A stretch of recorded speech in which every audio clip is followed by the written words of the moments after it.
That's a big, delicious looking mimosa. I had to bust it out because Lord of the Rings. Well, I mean, I'm pretty prepared to, like, learn something from the school of Katie. You gotta learn today! I don't think you're ready. I'm not ready. God. But I was into it, and, like, to the point that I also watched the second one. I'm proud of you. I'm so and proud. I kind of want to watch the third one. You should watch the third one, because I'm amazing. like on a roll. I love it. I'm on a ring roll. I'm gonna send you a gold star for doing such a good job. But, like, not like the Jack Black kind. No. No. No. Sisters who've seen it. We are the sisters who've seen it. Sisters, shooby-dooby-doo-wop, sisters, shooby-dooby-doo-wop, sisters, sisters, sisters, sisters. Sisters who've seen it. You shall not pass!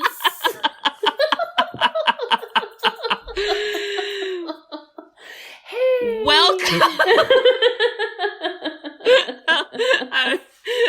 What am I saying? Hello. Honestly, we need to just explain that when we do our hellos, we've already been talking. So then it's this like weird, let's like just say hi out of nowhere. And I just like to scream things. I know, it's wonderful. Thank you so much for that. Welcome back, listeners. Welcome. If you haven't left since 5 seconds ago, thanks for coming back. We're happy you're back. We've got a really good movie. Oh, yeah. This week. This is one of Katie's favorites. Oh, God, sweating. She Oh, literally Jesus. popped champagne for this. And then it exploded everywhere, and then one of the dogs drank some of it. So I don't know what's going to happen to them. And I would tell her not to admit that because she's at mom and dad's, but they don't listen to this podcast, so we don't need to worry about it. That's true. They'll never know, so we're in the clear. All right, listeners. So we are the Sisters Who've Seen It, the podcast where two sisters who are not movie critics look back on some of our favorites throughout the years through a psychological, ethical, and familial lens. I'm Katie. I'm Bridget. And what about second breakfast? That was the one and only time I was like, this defines Katie and I. Yeah. When, for your 21st birthday, we went to Mardi Gras, and all we did was eat, and you literally were like, Bridget, this is our second breakfast 2 days in a row. And I was like, but the food is so good. Just never-ending beignets, and I don't even know. Oh, God. So all your pictures were like, second breakfast. And I was like, oh my God, we are hobbits. This is us. We are. We're totally hobbits. Everyone should aspire to be a hobbit because they have good food and they like to party, so... Dude, I didn't realize they, like, smoked a lot of weed, too. Oh, yeah. Oh, they get rowdy. They get rowdy. Yeah. And what's our movie this week, Bridge? Oh, I gotta get the official title. Yeah, there's a lot of words in there. Don't mess up. Correct. Lord of the Rings, The Fellowship of the Ring. Good job. Parentheses, extended edition, parentheses. Okay. You watched the extended edition? Did you? Oh my God, no. I don't even. I was like, wow, that was a commitment. No. Like, it is long, though. But it's really beautiful. So you kind of get lost in, you know who I thought of with this movie? Willow. It is Willow. We have to talk about that. Well, Willow is Lord of the Rings. Careful. Willow came out, I guess the book came out before Willow. Yes. But Jim Henson's ability to put in, like, real details and minimal technology CGI. Yeah. And I didn't know that Peter Jackson did so much of that. And I kept saying to Mose, I was like, are those mountains like mountains? Or, like, is that, like, CGI? Or is that a mountain? And he was just like, I think that's a mountain. I was like, wow. I'm pretty sure this was all filmed in New Zealand. Yes. And then if you go to New Zealand, you can, like, go on tours of, like, filming locations. And I'm like, why aren't I there right now? What? Wait, there is Hobbit Town. I know. Hobbiton. I want to go. Wait, I have a fun fact about that. Oh my god, tell me right now. Okay, I was really fascinated on how they made the hobbits look smaller. You know, like Frodo versus Gandalf in the same scene. How did they do that? That Hobbit house, they made an exact replica of it. But in the one house, it's really, really small. Okay. So that it shows the miniature element of it. And then in another house, it's really, really big. Yeah. And they put Gandalf in the small house and Frodo and all them in the big house. But every single detail had to be like exactly the same. And then they like merged the two together. Whoa! I didn't know Isn't that cool? I thought it was just all like forced perspective, but I didn't know there was like different sets. They probably did some of that, but there's two of those houses. Wow, that's cool. What? Okay, so I've been thinking about this synopsis, and I thought we may not have enough time for Katie to do this. It would be long. So, do you want to do it? Because then it'll maybe be normal. If I do it, you're going to be mad because I'm not going to like use the right names and I'm going to like skip some big major parts and I'll just keep sipping nonstop. I'll waterfall nonstop while you do your synopsis so that I don't interrupt you. You're gonna waterfall your champagne while I do a synopsis? I will cut it short then. You ready? Yeah. Okay, this is a story about Frodo. Oh, okay, that's it. Now I'm gonna start sipping. Sorry. Okay, so this is a story in Middle Earth with lots of different creatures. You have elves, you have hobbits, you have men, you have wizards, you have a lot of things I've forgotten about. And there is this ring, the one ring to rule them all. One ring to find them. Sorry. The one. I'm expecting this. So this ring was created by like a super duper evil guy, which I get really confused because there's like Solomon and Salah something and Mordor and and Salah Suga. All right, Solomon was like someone from the Bible, but very close. It's Sauron is the eyeball. Saruman is the evil wizard. Okay, so like couldn't they have like given them slightly different names? I'm just gonna say like this. So weird. Okay. No. What's the evil one?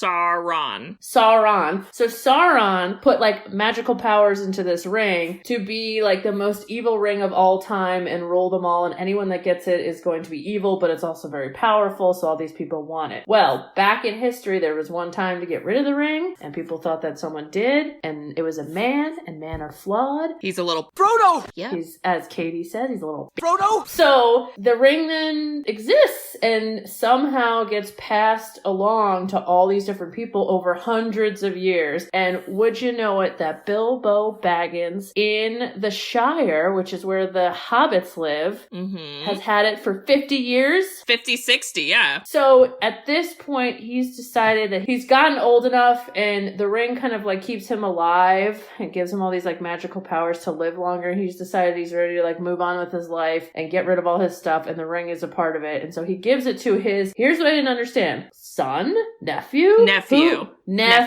Yeah. Okay. Gives it to his nephew Frodo, and no one really realizes like the power of this ring, and their friend Gandalf, the wizard, he's the best, is like, are you idiot hobbits insane? This is the one thing that could literally ruin all of existence. How the heck is it in the Shire? You need to go get rid of it. And they're like, cool, I'll just like, throw it in a river or like throw it out. And he's like, haha, JK, you have to go to the scariest place in the farthest away land and dump it in the fire that it was made. Well, okay. Did I get there? Just keep going. Okay, so on this quest, instead of just Val Kilmer, they add like 8 other crazy people, like a dwarf and an elf and all these other crazy stuff. And then that's the Fellowship to protect Frodo, to help him get there. And pretty much this is one of 3 movies. And in this movie, I would say they take him all the way to the point that he's like really in the thick of the journey, but it kind of ends that like he's still going and there's like some ups and downs. To me, that would be the end of this synopsis. So I left out a lot. Okay. How you doing with it? Katie has officially stopped her waterfall. Yeah. Well, listen, I would give it like a B+. Take that. That's not bad. Yeah. Well, and you kind of, I guess, summarize, which like is the point of a synopsis. It's hard for me to accept this, but like, Katie. movie. There's a little more details in terms of like when Frodo is basically actually, so the book let me get my poster out to explain. But when Frodo is like hooked up with the ring, first of all, Gandalf doesn't know it's evil. Number one, he's just like, this is weird. This ring is giving me like weird flashbacks of like demon things, and I should go to a library and figure that out. So he does that. And then he figures out, oh snap, it's the evil ring. So then he goes and he's like, Frodo, you gotta take this somewhere. But he doesn't know where, like what to do with it yet. He's basically like, let's just like get it out of the Shire because like we're being hunted now and they know like where to come. So like they don't know what the plan is for the first half of the movie, basically. They're kind of like, we just like, it's evil. Maybe we'll just go like give it to someone. So then their plan is like, let's go to the elf place and do that. But then they get to Rivendell and the elf guy's like, hey, Frodo? No, I don't want this Frodo in here. No. So then they have a little like, you know, political powwow that lasted for 5 minutes. And wow, I imagine what the world we live in would be like if all political meetings were solved in 5 minutes, because all y'all need are some hobbits and then it's gonna get okay. Well, basically, Frodo was like the selfless / idiot that was like, I'll do it. And they were all like, really? What if the intern's gonna do it? Oh, I didn't think he was an idiot. I love that part. It's sweet, but I don't know if he knew what he was in for. And they all did. I think he knew. Really? I thought he was a little more naive. I mean, maybe. But there's just a lot of stuff. And then you get to like find out just a lot about the world, because the world is like there's a lot of like history, and there's this kind of like Lion King subplot, as I like to explain, where Aragorn equals Simba because he's supposed to be the king, but he's like, I'm sad and I'm gonna be alone in the woods. And then you're like, you're the flippin' king. What are you doing? So there's a lot of stuff. Oh, yeah. So it is so amazing. And I think I saw this movie before I read the books. So I was probably like 10. And I think I saw it with Jimmy in like the basement of the house or something. Whoa. And I remember being so angry at the ending because I was like, that's not an ending. That's just like just like a pause. Like, what do you mean it's over? Where's the next one? But I was like mad about it, and I was like, this is stupid. And then I like read the book and I was like, this is awesome. And then like I was in it to win it. So the book, which is incredible because the book came out in like the 60s or something, 50s, 60s. Something like that, yeah. Incredible that it like stand the test of time. Mm-hmm. And you were 10 when you read it? 5th grade, I read it. Wow. Wait, I bet you do not know this fun fact. What? So this came out in 1954, and the Beatles, are you ready for this? Yeah. The Beatles wanted to make the Lord of the Rings movie. What? And like they wanted to be like the characters, like Frodo and like Sam and whatever. And they were going to have Stanley Kubrick direct it. Oh my God. But Stanley Kubrick didn't because he was just doing Space Odyssey. And then Tolkien, he then was like, okay, forget, we're not doing a movie. Like, it's off the table. And then all of a sudden, like, fast forward 40 years. There was a cartoon version of the movie, but it was like, they tried to squish in like the first movie and the second movie into one movie as a cartoon. It was like... too much. Yeah. I feel like it's got such a good pace all throughout. And it's just like, every part of this is so good. The sound, the acting, the casting, the costumes, New Zealand, all of it. I would argue that the scale Yeah. of this movie is out of control. And then the like Jim Henson effect where there's like a little more real stuff like actually made, I think sets it apart. The actors, I think, helped a lot. Because I think you could have, like, played those characters differently. But I even read, this is so cool to me, the orcs, when they're in, like, massive scale, they used, like, an artificial intelligence technology that created different orc species so that when, like, you have, like, say you have a huge computer generated of, like, thousands of them. If there's, like, 10 different species in that, they actually interact differently with different species in the AI. So it was like even authentic in the technology. Whoa. Like that they went into the art of making orc species. I didn't know that. That's crazy. Yeah, I think Wow. the technology was called Mission. And I was like, what is happening? Once again, we can't get like a chatbot to work on a website, people. I'm What? like, I'm afraid is that the T-1000 is helping to make orcs. God. That's so scary. Yeah. So in our pandemic world, I know that movie theaters are getting hit hard. Yeah. This is a movie to watch in a theater because Oh, yeah. on my like dinky little Roku, like literally Mose and I were like, this would be way better at a theater. Yeah. Like the sound, the picture, it was designed to be all encompassing. And watching it on like your tiny phone or your tiny TV, it just doesn't. Like it's good, but this would be something I'd go to the theater and watch. Have you ever heard of those things where they'll play a movie, but then you have a live orchestra doing the music? We went to one. I went to one too. Wait, which one did you go to? I went to It's a Wonderful Life. Oh, that's a good It was one. so good. Which one did you see? I went to Star Wars Return of the Jedi. That defines us so hard. It was amazing. And I thought about this when I was watching this movie. I was like, wow, I'd love to go to one of those for like one of these movies because it would be so good. Do you know how tired the musicians would be? They'd be like, da-da-da, like strings would be breaking. They'd be like, we're so tired.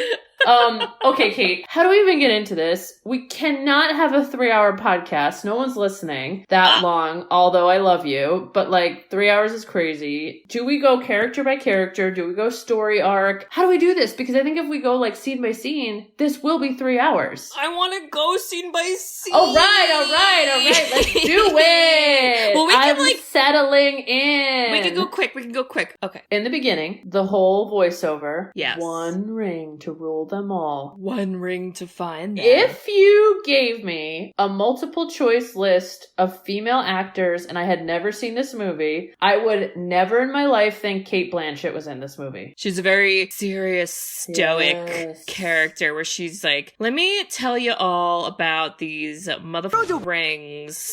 We all got these rings. I got a ring. He got a ring.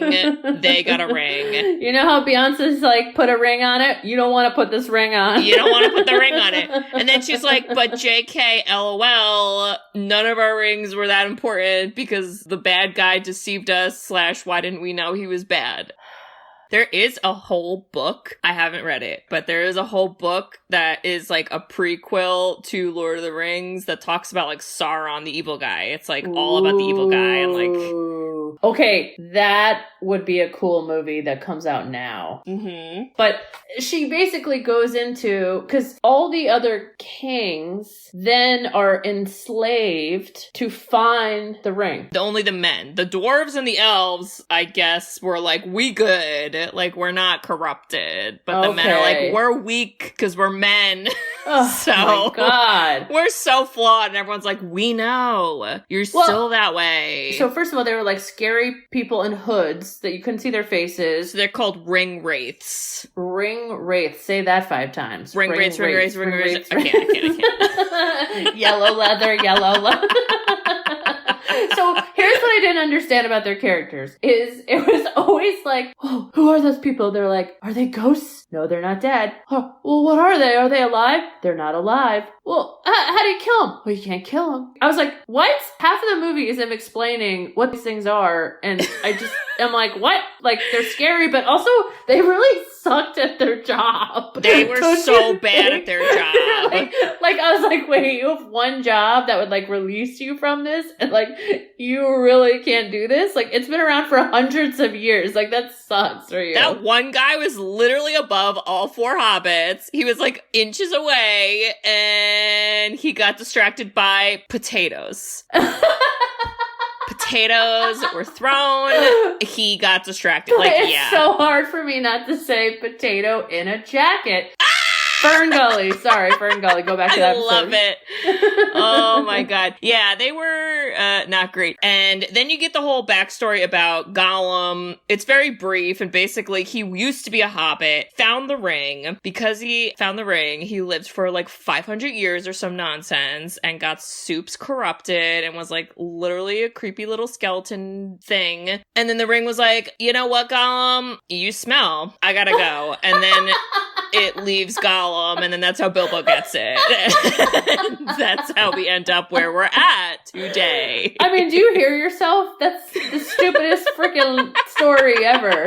But they make it sound so cool! But Bilbo is, to me, kind of weird, because is his role to show hobbits can hang on to this and not get too kooky? No, Gollum used to be a hobbit, but Gollum had it for 500 years. Bilbo only had it for like 50 years. Well, you'd think Bilbo would be like a little worse looking, but he looks pretty good. Yeah, because I think it like keeps you, they said if you have the ring, it like keeps you alive.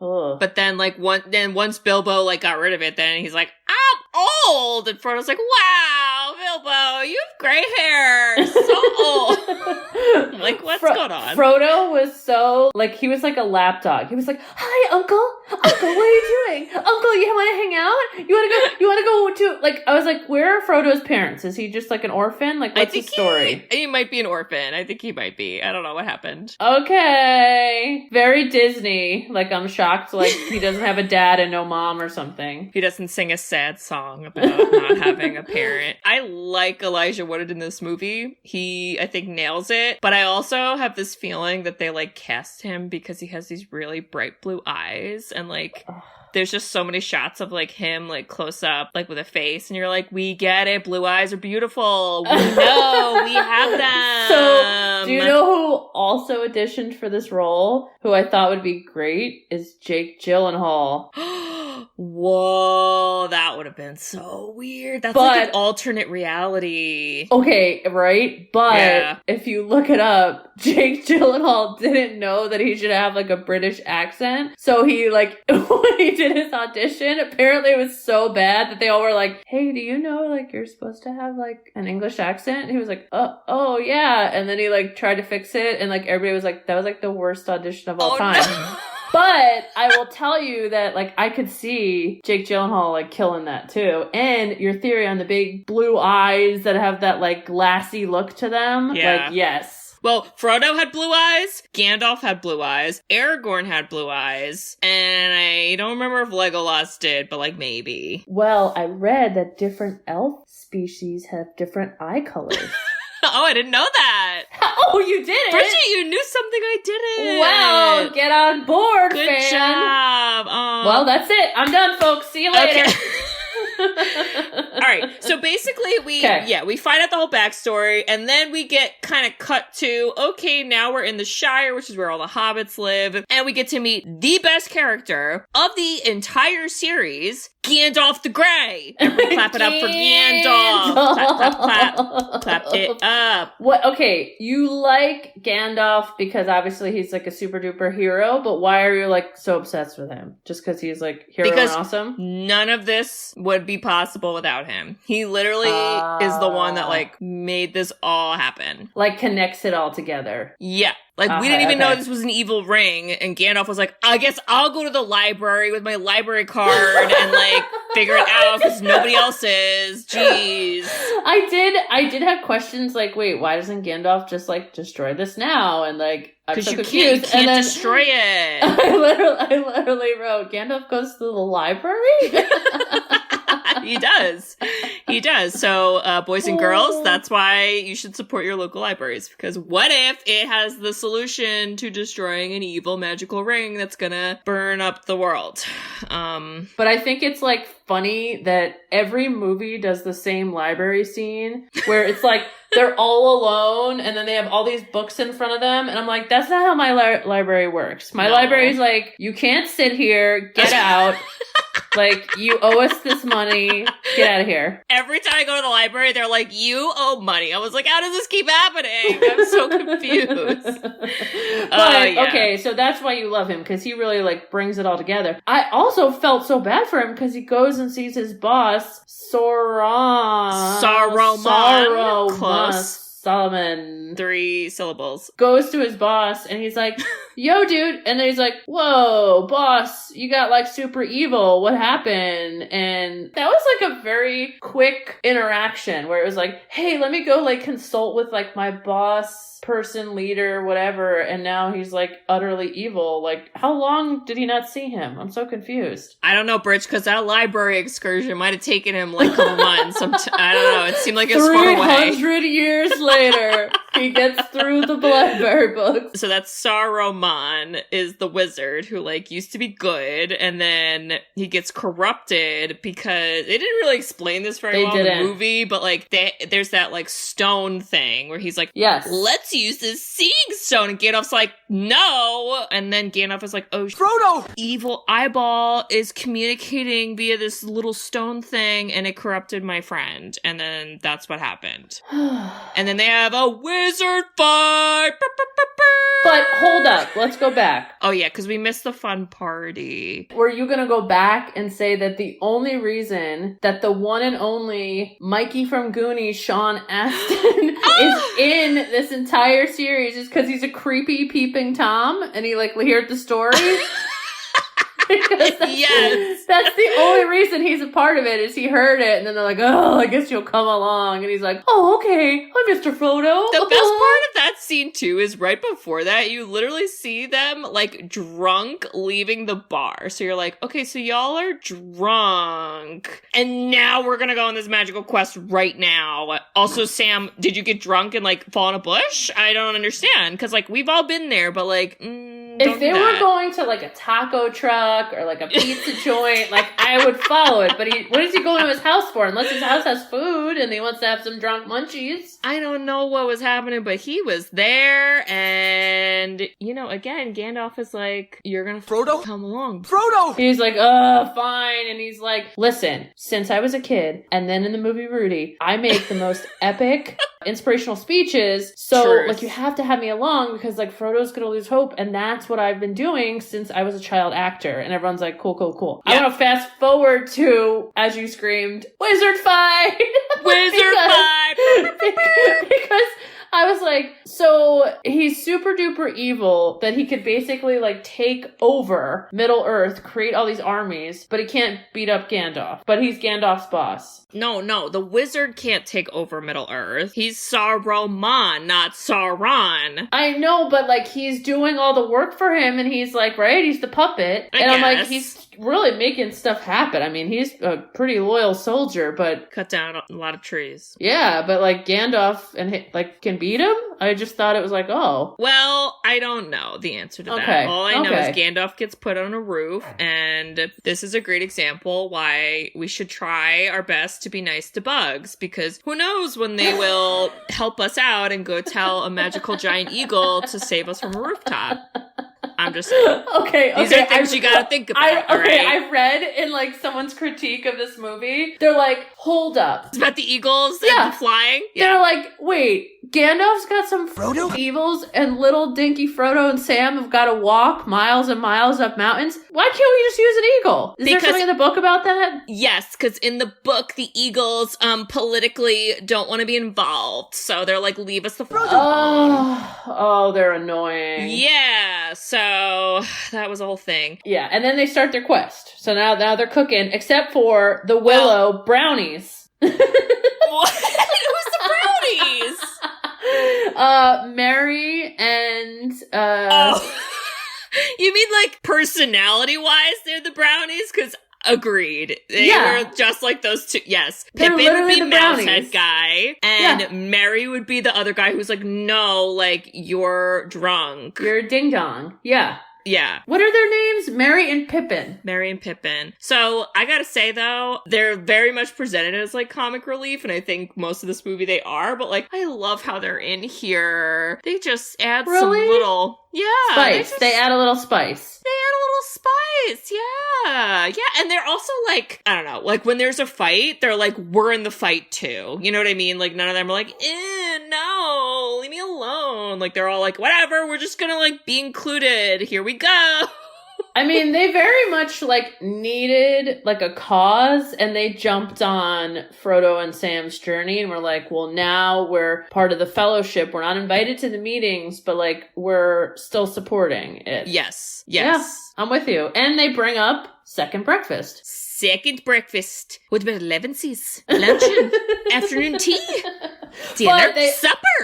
But they also needed those characters because nobody knew, like, okay, Frodo, you can't say your name Baggins, word on the street, because of Bilbo, things aren't going well, and these guys that are really bad at their job are looking for the ring, and then you needed those two ding-dongs to say, oh, Frodo is over here, and then we see the hottest man in the world, which is Viggo Mortensen was made for this movie. Oh, I used to have a poster of his face from Lord of the Rings, holding like a sword, like on my closet door. So I'd like lay down in bed and be like, good night. See you in my dream. Wait, so you're telling me. It's like a 10, 11-year-old. You're telling me equivalent to Can't Buy Me Love poster on the back of the door, you had Viggo? It was not a cardboard cutout of him. It was just a poster, which is more normal, Bridget. Oh my God. Yeah, he's so hot. First of all, he didn't know much about the movie and like the script, and he was kind of brought on late because there was actually other actors that were supposed to do it besides him, and for whatever reason bowed out. And his son was like, Dad, you like really need to do this. Aw, I love that. And convinced him, which by the way, I'd be like, you totally need to like give your son a high five because that like set you up. Yeah. But he was so into it. He was one of the only ones to use like a real sword. And I think also like the horseback riding, I think he always did that. He was very authentic, and like he speaks 3 languages, and he like wanted more elfish or elvish lines, and he just was really, and then I think I read like one scene he chipped a tooth and he was so crazy into it. He was like, super glue it back on so I can keep fighting. And they were like, Viggo, take it easy. So Kate, talk about some steamy commitment. He is so hot. Good He choice. was perfect for this role. I mean, yeah. He was so good. And like, honestly, like he's one of those people that you're just excited to see what he would do. And your description of like Simba, I'm like, okay. He like, is I get it. 1000% Simba. 1000%. Because he's like, who is this weird person sitting in the bar, like creeping on us? Sam's like, this guy keeps staring at us. And then he's like smoking in the dark corner. And he just like saves the day. Like, thank God he was there, because Gandalf wasn't there, and those hobbits would have been shanked in their sleep. So thank you, Aragorn. Thank you. But he just gets right into it. Like he's like, I know exactly what's happening. I don't need to go to the library. Like, no, I know what's happening. Yeah, he's like, I don't need it. I'm good. I did my studying already. He definitely was like, okay, listen, hobbits, get it together. And that was when they were going there to meet Gandalf, but Gandalf got like, in a wizard fight, as you said, so he didn't show up, which, by the way, Gandalf tends to do that a little bit. Tends to all of a sudden just not show up, or he gets, all of a sudden he leaves. All of a sudden he fights some, like, big fiery bull thing, and I don't even know, and you're just like, Gandalf. Don't you speak bad about Gandalf in that scene. I mean, Bridget? He tends to come in, say a bunch of stuff, he helps a lot, and then he like pieces out for half the movie. Yeah, because he's Frodo important, okay?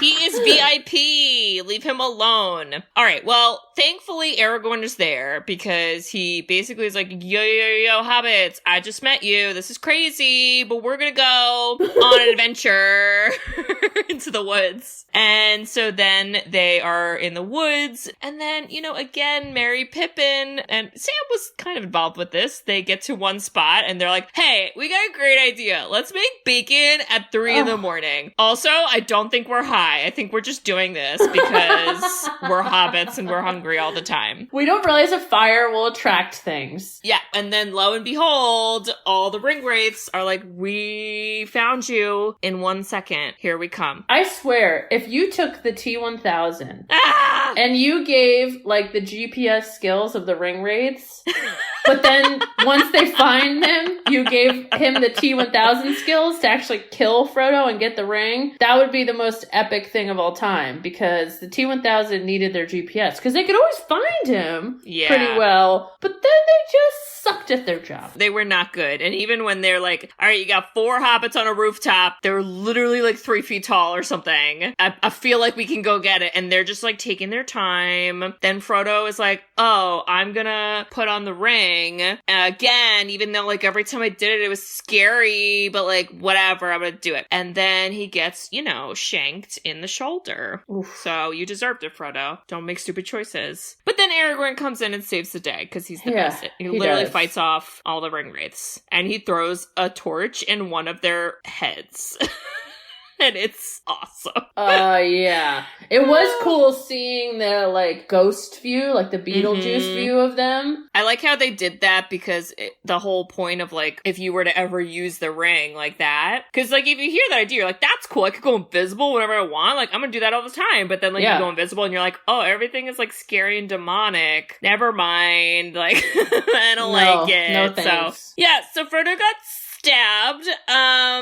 So now he's like dying. But that's when Vigo's like, I got an elf girlfriend and they're really mystical and we're gonna go, this is the hospital in Middle Earth. We take you to the elves. Basically. And they'll go fix you. Yeah. So she is super cool and she's like, listen, boyfriend, I'm better at you at horseback riding because I'm a mofo elf. And he's like, and he's such a cool boyfriend. He's like, you're right. Do it, girl. And I'm like, yes. I thought that was so awesome because then when she was like on the horse, I was like, damn. Yeah, like, girl. First of all, that was a really, really good scene. And I read that apparently she got stabbed in that scene, like in real life, as like a whoopsie doopsie in the middle of filming. Who stabbed her? I think she stabbed herself as part of like all the riding and like the jumping and kicking. And I'm like, holy damn. Oh. But that was a really cool scene. And then all like the horse river. Did you see the formation that the ring wraiths were running in as they were chasing her? Was it the Mighty Ducks V? It was like Mighty Ducks Flying V. Okay, that's really weird you bring that up because one of my lines, like right after, or I don't know if it's actually that scene, but when Frodo decides that he will take the ring, I go, Frodo stands up Mighty Duck style and says he'll take it. Do you know that scene in Mighty Ducks where he's like, blah, blah, blah, for Minnesota, Minneapolis, or whatever. Corbett, yeah. Oh my god. He's like, Frodo Baggins. You've referenced that exact Mighty Ducks scene from another episode we've done. God, that really had an effect on me. But we all know the second one's the best one, though. So anyway, it's the best, hands down, because of the Bash Brothers. But yes. So yeah. Basically, he gets healed, and then Bilbo's like, listen, sorry I gave you this ring and basically ruined your life. I'm not that great of an uncle, but here's like some armor. Love you. And a sword. And the sword lets you know when orcs are coming, but you're so tiny that you really never like know it early enough to hide. You always end up seeing them. So it's more of like an anxiety sword. Yeah. You know what I mean? I suppose. Well, that's what the armor is for, because when your anxiety kicks in, then you remember you have armor, so you're going to be okay. Which saved him in the one, that was a cool scene. When it saved him. I like how you got to see, like, Bilbo again, because it showed, it just showed, like, oh, he's, like, actually aging, and, like, he's happier, and, like, you can kind of see, like, almost the effect of, like, what the ring can do to someone that you didn't really get to see otherwise, and, yeah. But then, we have the council meeting, and I love this scene so much for many reasons. Where did the dwarf come from? He just appears. He came from a mine. But like, he just shows up. Yeah. And he's like, I'm a dwarf and I'm a character now. And you're like, oh, well, because they got a bunch of different elves. Ugh. And then Boromir came from Gondor, which is the city that technically Aragorn is like an heir to the throne. But Boromir doesn't like that because his dad's in charge. So like, fuck off. So that's a whole subplot. So that character's name is Sean Bean. It is. I read that he has a fear of heights. Oh. So bad that when they would do any shooting on like mountain scenes, which they literally took them all up in helicopters, he would hike 2 hours in his outfit up to scene every day. Can you imagine how smelly he was the entire scene? Wait, but you're still high up if you're on the mountain, so like what's different? But like, so was it maybe a fear of flying in a helicopter? That's crazy. Fear of flying. That's what it is. Oh, it's flying. Oh, okay. Fear of flying. Not... That makes more sense. Yeah, sorry, I ruined that. That's okay. But anyway, like, whoa, mama, Wow. right? Yeah, and I do like his character because you did need someone who, like, was a good guy, but also, like, was able to show the corruption again. Yes. Because you weren't seeing it from Frodo, so we needed, like, someone to kind of build the tension at the end. And then he's a good redemption at the end, I think, because he's, like, the one that saves Merry and Pippin. Yes. He blows his little horn, the horn of Gondor. He's like, where the Frodo? Frodo at? I'm trying to save these motherfucking hobbits.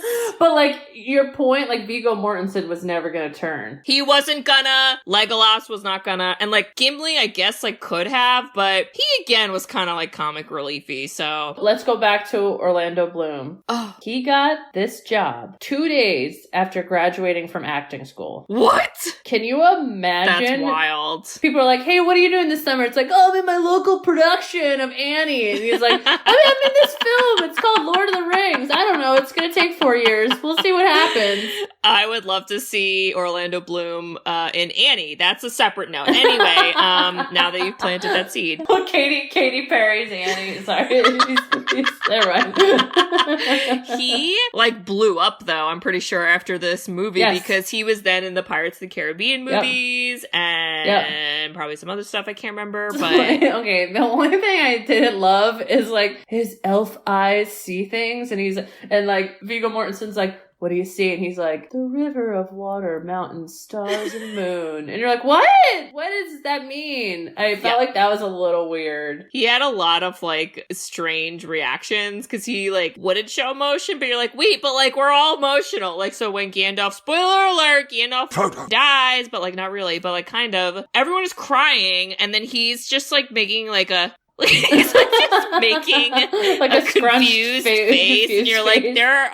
it's okay to have tears, but all right. Arwen cries a lot. She's an elf, so like, squeeze out some tears for Gandalf, please. All right, I don't want to say it again. Yeah, but he was more like, I'm the fighter. I don't go that way. But okay, so then basically, what I didn't understand, I know in the beginning when Frodo and Sam are like, we're hobbits, and we're just gonna go on this adventure and meet Gandalf at a bar. Then once the fellowship is together and they're like, cool, we are going to go to this specific location. Here we go. And then no one knew how to get there. Well, I think they knew to get there, but they didn't know what route to take because... But like, hello, someone couldn't have like planned that out? Well, no, they had a plan, but the plans had to change because Saruman was a hole and was doing wizard magic, and he made like the mountain like thing. mess up. And then there were like also there were like those bird spies, which that reminded me of Dark Crystal. I was like, that's like those flying crystal bats. Oh yeah. So they had a plan, they had a route, and then they had to, because of those things, like change it. And then when they're on the mountain and it's like the whole like avalanche thing, Gimli is like, yo, let's go to the mines. My cousin lives there. And Gandalf's like, ugh, I don't want to see your stupid cousin. Also, there's a demonic, like, shadow monster down there that only I know about. I'm not gonna tell anyone. So we're just gonna, like, not talk about it. And then he's like, oh, you know what? Frodo, why don't you pick? Which route should we go? Should we walk all the way around the mountain, or should we go through it? And, like, Gandalf, like, if you don't want him to pick the easy route, you need to, like, set it up better. And then, of course, Frodo's like, let's go through the mines. Well, and again, you have a little bit of, like, blinders on with Gandalf. Like, he does do some messed up stuff every now and then. He's That's just another trying case in to, point. like, be, you know, supportive. So he can't, like, be in charge of everything. So leave Gandalf alone! Okay, when they get to the mines for, what's the dwarf dude's name? So it's Gimli, Gimli? and this is his cousin lives here. However, he Yeah. doesn't know the password to go see his cousin. Exactly. Okay. And then So- when he gets in, because all of a sudden now Frodo's the genius and figured Yes. it out. And then when they get in, Gimli's like, my entire family is dead and massacred, but like there's some one-eyed Willy skeletons in there. So like, by the way, did you not get word like 200 years ago that your family died? Because what? Yeah, those have been like some crusty skeletons. I don't know like when the last time you had a family reunion, but like... So like, I don't know. Ooh. I think it's been too long. We got some Chester Copperpots down there. Like, it's been a while, guys. All of this information is in Sean Austin / Mikey's attic. But Do you no one think goes up there, so we didn't know. Do you think Sean Astin's like, oh yeah, I got this scene. So back in 1986 or whatever. He's like, I'm having some flashbacks. I feel like I've done this before. He's like, if you want to make them real, I talked to one. I actually had like a love affair with one. It had one eye. Yeah, I don't know.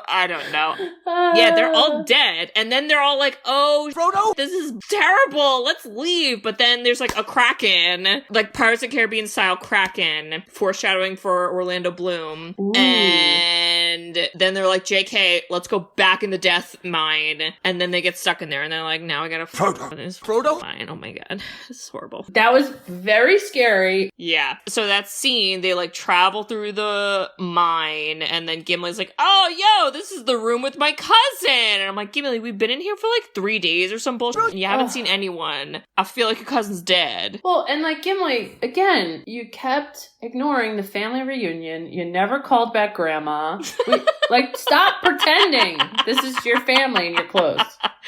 And he finds out his cousin's dead, and then Gandalf's like, wait, let me rub salt in the wound and read this sad little diary. That was giving me Girl Interrupted vibes. I was like, this is like dramatic journal entry.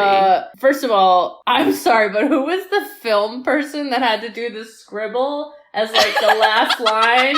Because what asshole is writing a journal as they're getting like massacred, and they're like, let me finish this one line because they won't destroy this journal and this is my legacy. I think that's why I was like, this is like Girl Interrupted, because like only Susanna Kaysen would pull a move like that, where she's like, must keep writing. Okay. So what was the big scary thing? Because it wasn't an orc. It was like... It was a Balrog. What? Which is literally a shadow demon. It's not a Pokemon, Bridget. No, you cannot put this in a Pokeball. This is big. He is a demon, and this is what Gandalf was like, I don't want to go in those stupid mines, but here we are. And that's why then, when they're running away, Gandalf's like, we just gotta get to this bridge. By the way, the bridge was like 1 minute away from where they were, and I was like, guys, we could have made it out like yesterday. I didn't know why we didn't run faster. I don't know. And then Gandalf's like, you know what? The only thing that's gonna stop this is magic. And who's the only motherfucker in this fellowship with magic? It's me. Frodo! I gotta do it. Instead of it's Brittany, Frodo! it's like, it's Gandalf. Frodo! It's Gandalf. Frodo! That's so real. And that's when he's like, I got this. Y'all keep going. I'll see you a little bit. And it works for a little bit, but then, you know, the demon had a whip. Oof. Whips are the downfall. What was the last line he said before he fell? Fly, you fools. Why did he say that? Because he was like, you gotta run. He's like, don't be sad about me. Keep running. Why couldn't he say Forrest Gump style, run? Boy! Okay, his acting in that scene is incredible. So good. It's really, really good. And like, you're really into it. And that is very sad. And all of a sudden, then I write, now we end up in the Blair Witch Woods. And what's happening? And then Kate Blanchett shows up. You're like, what's happening? Yeah. Well, because they were like, okay, now we're going to go to these other elves. Because it's just elves all around. And that was Kate Blanchett. And then Gimli is like, yo, we shouldn't be in these woods. There's like an evil elf witch. And then literally he says that. And then Frodo starts getting like telepathy in his mind, like Independence Day style. Didn't she also also talked to Boromir, and she's like, you're a big you're gonna ruin everything. And like, basically. Meanwhile, making this whole speech, and you're like, Kate Blanchett. Like, I was really confused by her scene where, like, he wanted to give her the ring, and then she was like, and she turned into this evil thing, and I didn't know what was happening. Well, because she's like, oh, I passed the test, which means, like, I didn't go through with it. Like, I was able to stop myself. So, and that's why she doesn't take it. She's like, I can't take it. Whatever. So, Frodo's just, like, stuck with it.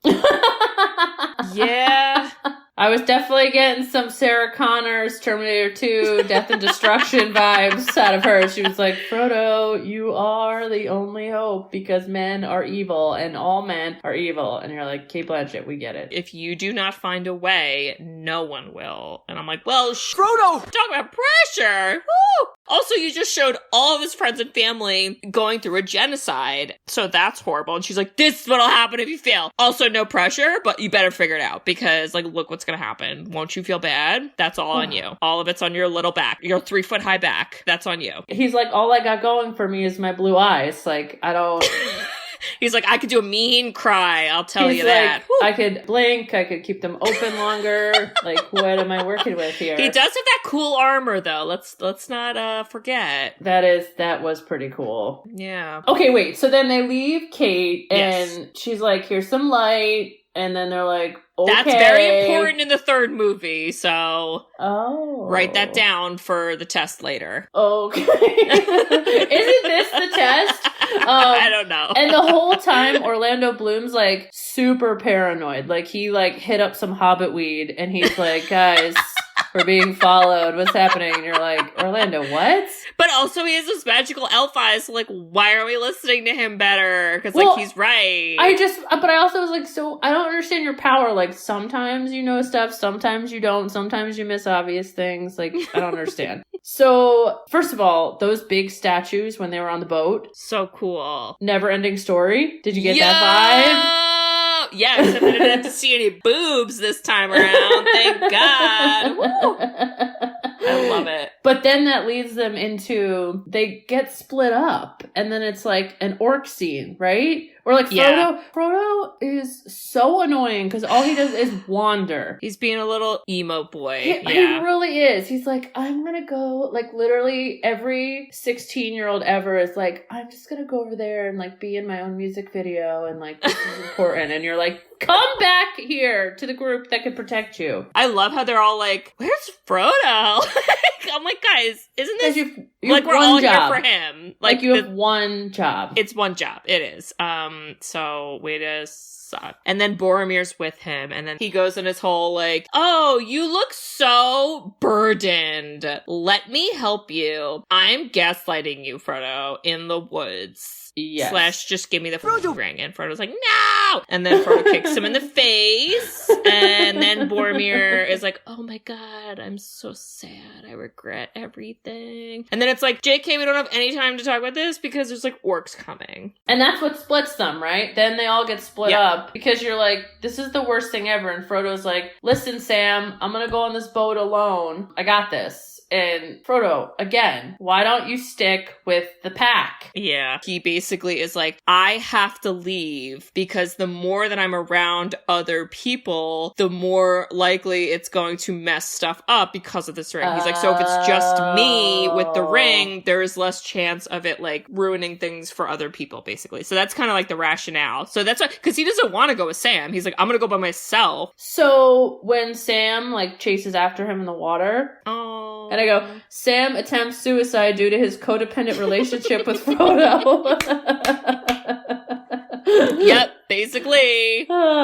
Basically. Although, you know, it's funny because I think, like, when I was younger, I always saw Sam as like, oh, he's, like, so pathetic and annoying. Yeah. Like, whatever. I don't see him that way anymore. Same. Now that I'm older, I'm like, no, Sam is, like, brave. I felt the exact same way. As a kid, I was like, Sam is pathetic and annoying. And as an adult, he's great. And also, like, he could have totally left so long ago. And Right. instead, I read somewhere, he's like, he's the friend you all wish you could have and you all wish you could be to others. And I was like, yeah. That's a good description. yeah. It really is. And thank God this is a trilogy, because if this was the end of the movie, everybody would have never watched it. Yeah. Boromir is on a boat and he just flies off a waterfall. Viking style funeral feast. Okay, but like, is that? No, Viking No. style, I think they catch take on fire. an arrow and catch on fire, but like it felt that vibe. Why are we putting him in a boat if he's going to be flung out of the boat as he flies off the waterfall? Like, there is no Max from the Goofy movie who will be saving him. Like, he is flinging out of the boat, and now there is no relevance to having a boat. So, like, okay. All right, but I do gotta give some props because, again, just like talking about with Sam, there are a lot of lines that, again, I think as a younger kid, I didn't really like care about or like they didn't register. But now that I'm older, there's so many lines that I'm like, oh my God, that is very profound. And I feel like it kind of speaks to maybe why this type of story has stood the test of time. Because like you said, it was written in, the 50s or something? Yes. And a lot of it is just kind of these themes of like hope and optimism. Yes. And so there's a line that Gandalf says, and they repeat it twice because it's pretty good, where when they're in the cave and Frodo's like, I wish the ring never came to me. And Gandalf goes, so do all who live to see such times, but that's not for them to decide. All you have to decide is what to do with the time that is given to you. I love that because he's like basically sweet. being like, therapist. So now that I know your love affair for Gandalf, will you please dress up as Gandalf for Halloween? Oh my God. Wait, that would be a great costume. It'd be comfy. You'd be great. I just feel like you could be the modern day Gandalf via your therapy skills. All right, well, one Halloween, we all dressed up as Tom Hanks characters, and Shannon was Tom Hanks from Castaway, and she wore a beard. I think I could borrow that beard for Gandalf, so this is gonna happen. This is all happening. It's all happening. So I think, like, I don't know, I think I appreciate it more. And I didn't appreciate it as much as a kid, but now I'm really into it. And I really appreciate that they made all 3 movies together. Yeah. Okay, Kate, well, did we give enough time and attention and love to your Lord of the Rings, aka Viggo, aka your boyfriend when you were 10? I mean, there's always, like, I could talk about this movie forever, as well as the other ones, but I think we did a good job. I think we did too. Yeah, so, and honestly, listeners, if you've never seen it, yes, go watch it. Go watch it. Even Bridget, who literally made fun of Lord of the Rings in our very first episode of the podcast ever, she watched it again and she liked it. So there you go. What did I reference Lord of the Rings for with Almost Famous? Because we were doing like, oh, welcome to our podcast. We don't know what to do, so we're just saying things. And we were like, let's talk about the movies we like. And I was like, I really like the like nerdy sci-fi, like fantasy. And then I was like Lord of the Rings. And then your reaction was snooze fest. Okay, but it was 3 hours long and Mose maybe fell asleep in the middle of it. Okay, but you didn't fall asleep, so I did. There you go. There you go, listeners. Well, Kate, a year later, and what number episode is this? Well, this is 47, so it's not quite a year. 47 episodes later, I know. you have turned me into a Lord of the Rings fan. Woo! So Everybody just like get on! The length of this movie, it took you a slow and steady path to get me here.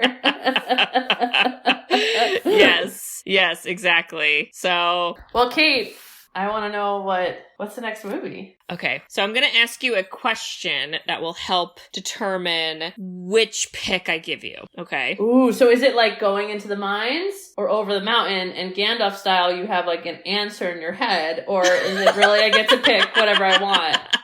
No, you can pick whatever you want. Okay. I am not Gandalf right now. So I will give you 2 genres, and I would like you to tell me which genre to pick from. Okay. Okay. So one genre is crime drama. Oh. The other one is comedy romance. Oh, God. They're very different. Comedy romance. Okay. So we are going a couple years earlier than 2001. We're going to 1998. Ooh. All right. This is a rated R comedy romance, so it's pretty funny. Question. Is this com-rom or is this com-rom? Okay, so I haven't seen this movie in a very, very, very long time, but from what I can remember, it's more com than rom. Okay, cool. It's got a lot of famous people. Ooh. A lot. Okay. So this is the very funny, a little raunchy com-rom movie.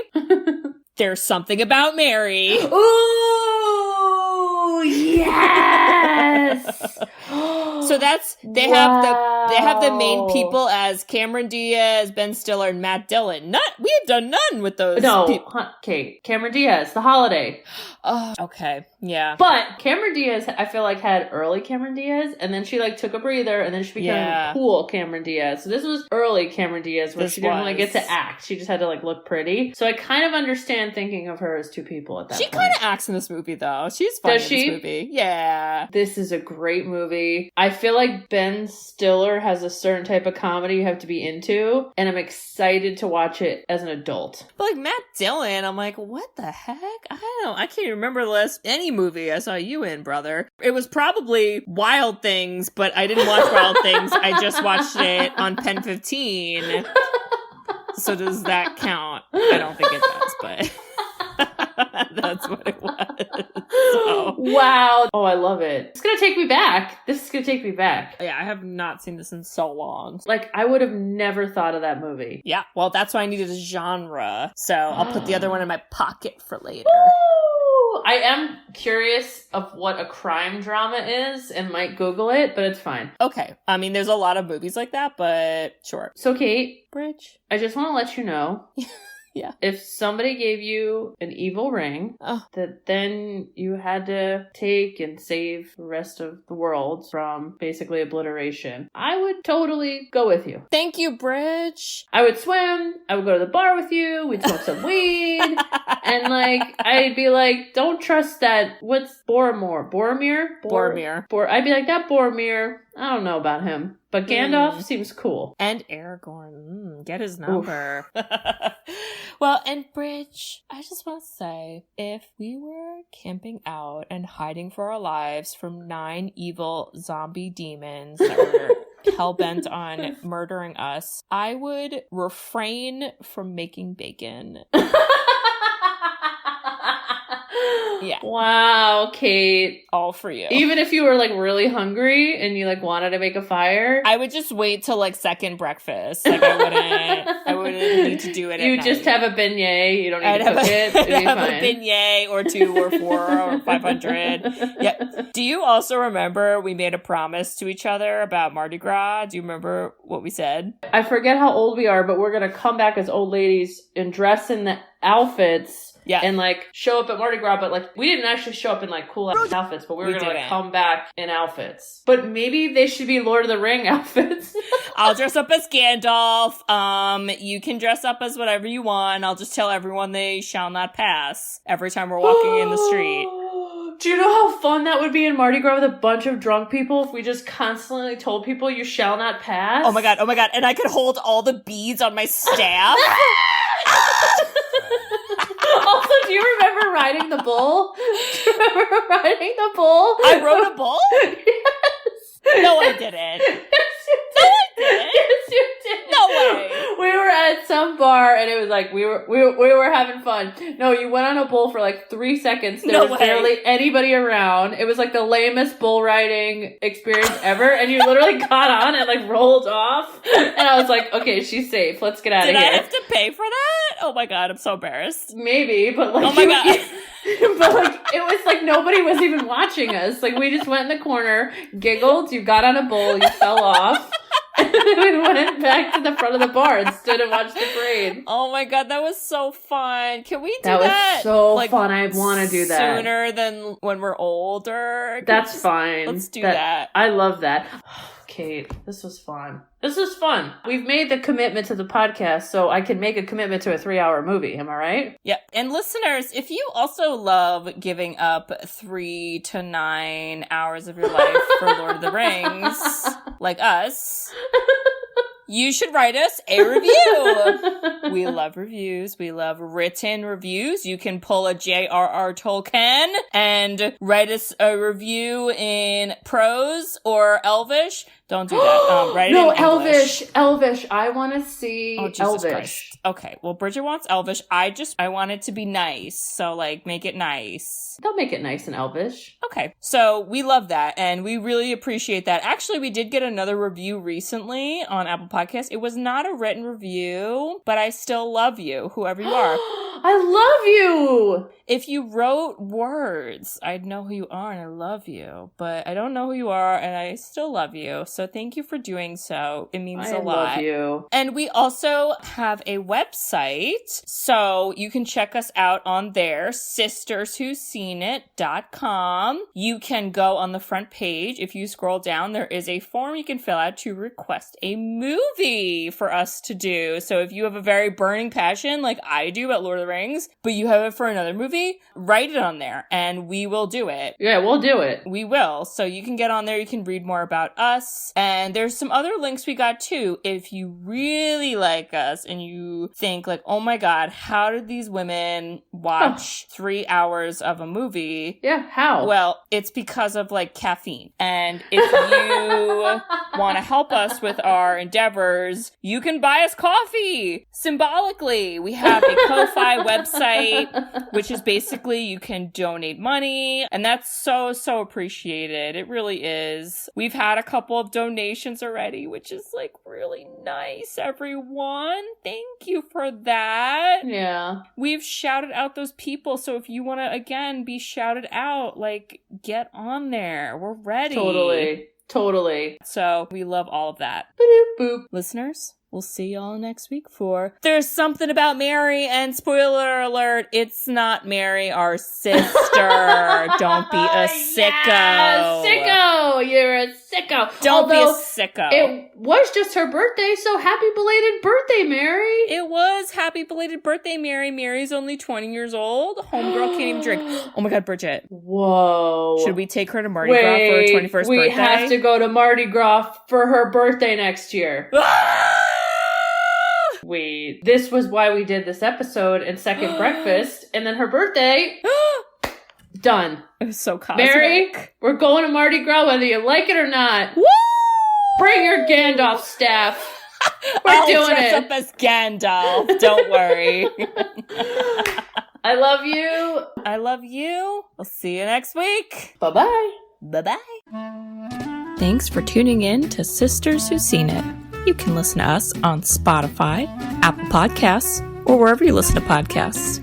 Check out our website at sisterswhoseenit.com, where you can email us, request movies to be reviewed, and keep up to date with all things sisters. Also, make sure to follow us on Facebook, Twitter, and Instagram. See you next week.